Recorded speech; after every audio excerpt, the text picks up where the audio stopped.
Good morning, students. Myself Shatrughan Tiwari. Today I the first chapter of geography, that is resources and development.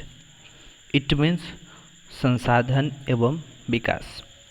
Dear students, without your wasting time, we come our points. You can identify the name and the name various items used in making life comfortable in our villages and towns. List the items and name the material used their making. It means क्या आप उन वस्तुओं का नाम बता सकते हैं, उन वस्तुओं की लिस्ट तैयार कर सकते हैं जो गांव और शहरों में हमारे जीवन को बहुत ही आराम पहुंचा सकते हैं. ऐसी जो वस्तुओं की सूची तैयार करें और उनको बनाने में प्रयोग होने वाले वो सारे मटेरियल्स, वो सारे पदार्थों का नाम बताएं जो इसको बनाने में उपयोग आता है. Dear students, everything available in our environment which can be used to satisfy our needs, provided it is technology accessible, economical, feasible and culturally acceptable, can be termed as resource. क्या कह रहा है कि हमारे पर्यावरण में वो उपलब्ध जितनी भी प्रत्येक वस्तुएं हैं जो हमारी आवश्यकताओं को पूरा करने के लिए प्रयुक्त की जाती हैं और जिसको बनाने के लिए प्रौद्योगिकी उपलब्ध है, जो आर्थिक रूप से संभाव्य और सांस्कृतिक रूप से मान्य है, उसे हम संसाधन कहते हैं. The process of transformation of things available in our environment involves in interdependent relationship between nature, technology and institution.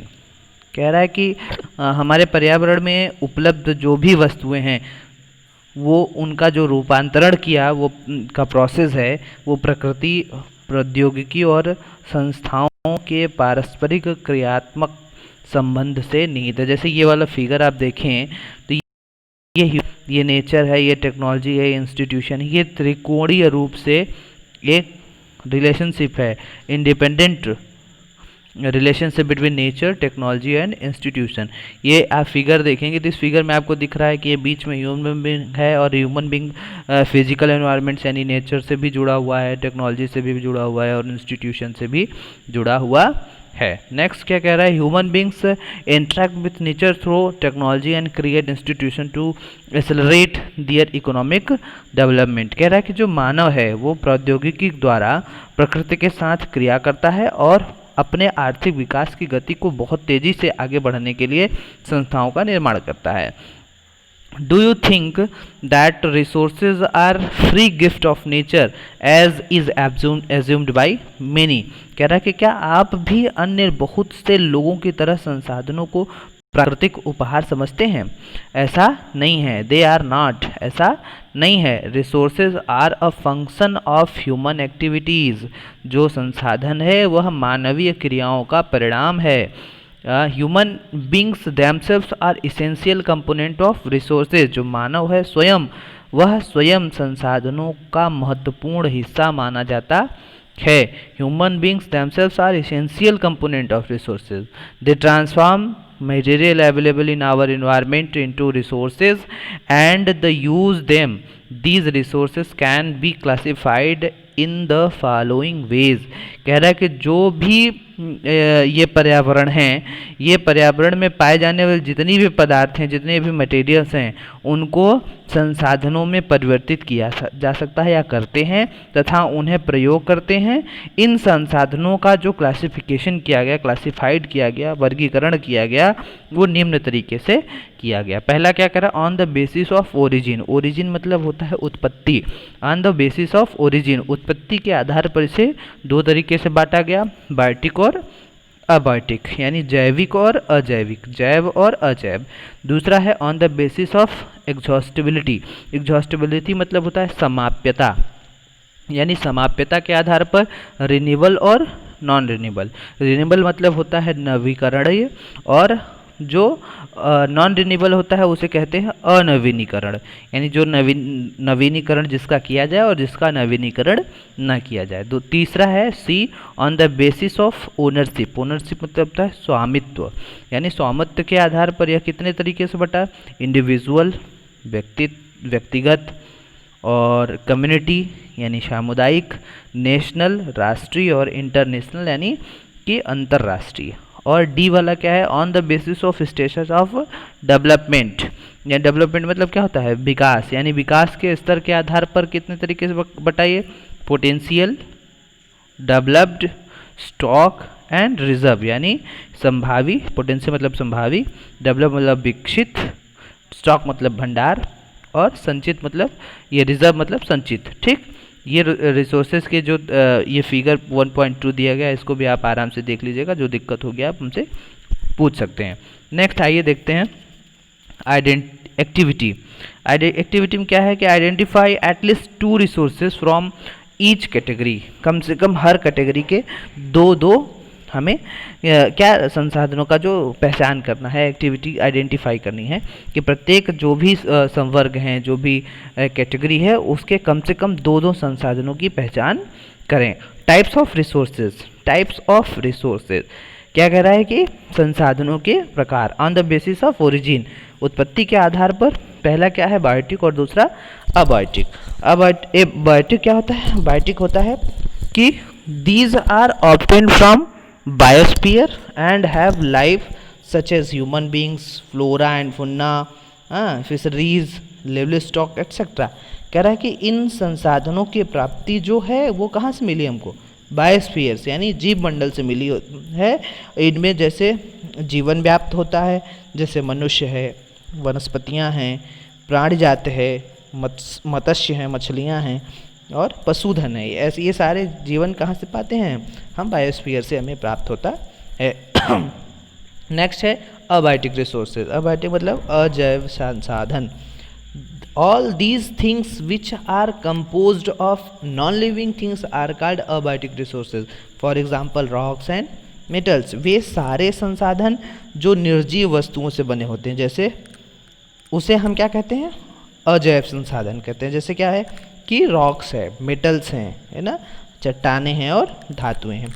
अगला है on the basis of exhaustibility, यानी कि समाप्ता के आधार पर क्या होता है। पहला है रिन्यूअल रिसोर्सेज, यानी नवीकरण योग्य संसाधन। The resources which can be renewed और reproduced by physical, chemical and mechanical process are known as renewable और replaceable resources। कह रहा है कि वो संसाधन जिन्हें हम भौतिक, रासायनिक और यांत्रिक प्रक्रियाओं द्वारा नवीकृत या पुनः उत्पन्न किया जा सकता है, उन्हें हम नवीकरण योग्य अथवा पुनः पूर्ति योग्य संसाधन कहते हैं। जैसे क्या कह रहा है, for example solar and wind energy, water, forest, wild life etcetera. कह रहा है जैसे कौन है, उदाहरण के तौर पर सौरमंडल है, सौर और पवन ऊर्जा है, जल है, वन है और वन्य जीवन है। द रिन्यूएबल रिसोर्सेज में further be divided into continuous और फ्लो। ये संसाधन को सतत अथवा प्रवाह संसाधनों में भी विभाजित किया गया है, जो फिगर 1.2 में दिया गया है, उसको देख सकते हैं। नेक्स्ट है नॉन रिन्यूएबल रिसोर्सेज, अनवीकरण योग्य संसाधन। क्या कह रहा है कि these occur over a very long geological time, minerals and fossil fuels are example of such resources. कह रहा है कि इन संसाधनों का विकास एक लंबे भूवैज्ञानिक अंतराल में होता है। खनिज और जीवाश्म ईंधन इस प्रकार के संसाधनों के उदाहरण माने जाते हैं। These resources take millions of years in the formation. जो ये इस तरीके के जो रिसोर्सेज होते हैं उनको बनने में लाखों वर्ष लग जाते हैं। Some of the resources like metal और recyclable and some like fossil fuels can not be recycled and get exhausted with their use. इनमें से कुछ संसाधन ऐसे हैं जैसे धातुएं हैं, वह पुनः चक्रित हैं, उन्हें फिर से बनाया जा सकता है। और कुछ संसाधन ऐसे भी हैं जैसे जीवाश्म ईंधन है, वह अचक्रीय हैं, उन्हें हम फिर दोबारा यूज़ में नहीं ले सकते हैं। वे एक बार में प्रयोग होने के बाद साथ ही क्या होती हैं, खत्म हो जाती हैं। नेक्स्ट है on the basis of ownership. Ownership मतलब होता है स्वामित्व, स्वामित्व के आधार पर। क्या कह रहा है कि individual resources these are also owned privately and individuals, ये सभी संसाधन जो हैं वो निजी व्यक्तियों और स्वामित्व में भी होते हैं। Many farmers own land which is allotted to them by government against the payment of revenue. क्या कह रहा है कि बहुत से किसानों के पास सरकार द्वारा आवंटित जो भूमि होती है, जिसके बदले में वे सरकार को क्या करते हैं, कर देते हैं, लगान देते हैं। In village there are people with land ownership but there are many who are landless. क्या कह रहा है कि गांव में बहुत से लोगों के पास भूमि के स्वामी भी होते हैं, जिनके पास बहुत ज़्यादा भूमि होता है, और बहुत से लोग ऐसे भी हैं जिनके पास भूमि नहीं है। और क्या कह रहा है कि urban people own plot houses and other property. जो गांव में जो शहर में रहने वाले लोग हैं उनके पास खुद का ज़मीन है, घर हैं और बहुत सारी जायदाद के वो मालिक होते हैं। Plantation, pasture lands, ponds, water in wells, etc. are the some of the example of resources ownership by individuals. Make a list of resources owned by our household. क्या कह रहा है कि ये जो बाग होते हैं, बगीचे, प्लांटेशन बगीचे होते हैं, चारागाह होते हैं, तालाब होते हैं और कुएं का जल जो होता है आदि, ये सारे संसाधन निजी स्वामित्व के कुछ उदाहरण हैं। अपने परिवार के संसाधनों की एक सूची तैयार कीजिए जो इस तरीके की हों, जो आपके पास उपलब्ध हों। नेक्स्ट है कम्युनिटी ओन्ड रिसोर्सेज, यानी जिसको हम कहते हैं सामुदायिक स्वामित्व वाले संसाधन। There are resources which are accessible to all the members of the community, village commons just like grazing ground, burial grounds, village ponds, etc.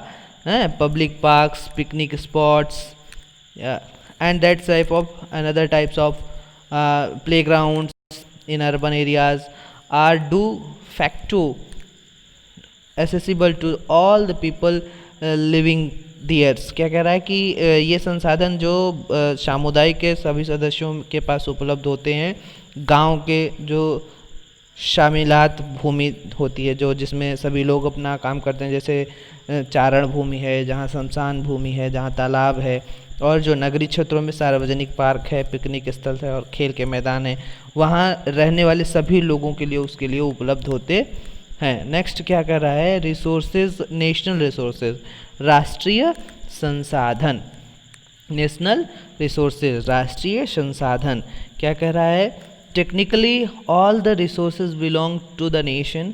The community has legal power to acquire even private property for public goods. You might have seen roads, canals, railways being constructed on fields owned by some individuals. कह रहा है कि तकनीकी तौर पर देश में पाए जाने वाले सभी संसाधन राष्ट्रीय हैं। देश की सरकार को कानूनी अधिकार दिया गया है कि व्यक्तिगत संसाधनों को भी आम जनता के हित में अधिग्रहित कर सकती है।